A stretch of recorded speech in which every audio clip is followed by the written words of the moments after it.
1936, écrit par un auteur polonais qui s'appelle Witold Gombrowicz, dans un roman qui s'appelle Ferdydurk. Et le hasard veut, le hasard fait parfois très bien les choses, que Witold Gombrowicz ait passé ses dernières années, pas n'importe où, à Vence. Que Witold Gombrowicz soit décédé en 1969 à Vence, où il vivait depuis déjà une dizaine d'années, et où il rencontrait régulièrement un couple qui vivait aussi à Vence, le couple d'Élise et de Célestin Freinet.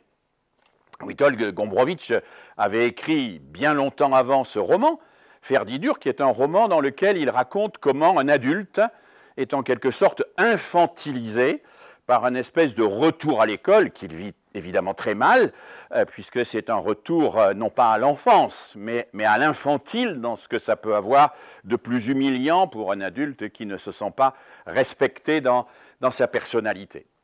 Et ce texte de Gombrowicz nous renvoie à cette réalité de toute relation pédagogique, dans le fait qu'elle est, comme je l'ai inscrit ici, doublement asymétrique. En effet, quand on regarde un enseignant parler à des élèves, demander à des élèves de faire un exercice, on a le sentiment que c'est l'enseignant qui a le pouvoir. C'est lui qui, en tout cas, exerce l'autorité.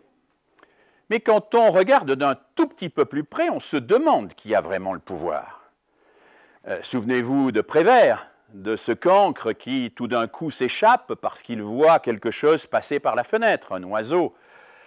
Et demandons-nous si, en réalité, le pouvoir, ce n'est pas l'élève qui l'a. Le pouvoir, ce n'est pas l'élève quand il décide de commencer à s'engager dans l'attention d'abord et dans l'apprentissage ensuite. Et souvent, il me vient cette image, quand je pense à l'éducation nationale, celle d'une gigantesque pyramide. La pyramide avec le ministre en haut, et puis les échelons avec une multitude de commissions, d'inspections, d'inspecteurs, de cadres intermédiaires, et puis jusqu'à l'enseignant dans sa classe, qui est là et qui ferait en quelque sorte, serait le dernier maillon de la chaîne au bas de la pyramide. Mais en réalité, est-ce que la pyramide, il ne faut pas l'inverser? Est-ce que ce n'est pas une pyramide avec une pointe en bas, et est-ce que cette pointe, ce n'est pas l'élève? Est-ce qu'il ne suffit pas d'un élève qui s'échappe tout à coup parce qu'il a envie de faire autre chose à faire, pour mettre en échec cette gigantesque machinerie qui a été pourtant conçue pour lui? Et au fond, la pédagogie, et en particulier celle de Célestin Freinet, elle nous renvoie d'abord à cela. Elle nous renvoie d'abord à une réalité, avant de nous renvoyer à un projet ou une ambition. Elle nous renvoie à cette réalité qui est, et l'élève dans tout ça, on construit pour lui des systèmes, on organise pour lui des programmes, on met en place pour lui une organisation, mais au bout du compte, c'est de lui dont ça dépend. C'est de lui dont ça dépend, c'est lui qui est la clé de voûte du système. C'est lui parce que c'est lui qui décide d'apprendre, c'est lui qui va décider de s'engager dans un apprentissage qui va lui demander un effort, qui va lui demander un investissement personnel, qui va lui demander de dépasser ses représentations, ses conceptions du moment, qui va lui demander d'aller au-devant d'un certain nombre de savoirs dans une aventure intellectuelle dont les résultats ne sont jamais évidemment connus d'avance.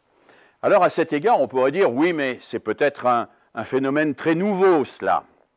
C'est peut-être quelque chose qui est lié au fait que nos enfants sont aujourd'hui très sollicités par la télévision et les jeux électroniques, par YouTube et Dailymotion, par Game of Thrones ou je ne sais trop quel feuilleton télévisé. Oui, c'est vrai, il y a de toute évidence aujourd'hui une attention qui est plus difficile à obtenir et le maître a parfois un peu de mal à rivaliser avec cette multitude de médias qui assaillent les élèves et les enfants. Mais il n'est pas absolument certain que ce phénomène ne soit pas un phénomène constitutif de l'éducation et de la pédagogie. Et juste pour vous évoquer cela, je voudrais, dans une deuxième vignette, évoquer un personnage moins connu que Célestin Freinet, mais qui est un personnage que j'aime beaucoup pour ma part dans l'histoire de la pédagogie, qui est un personnage très atypique, qui s'appelle Albert Thierry.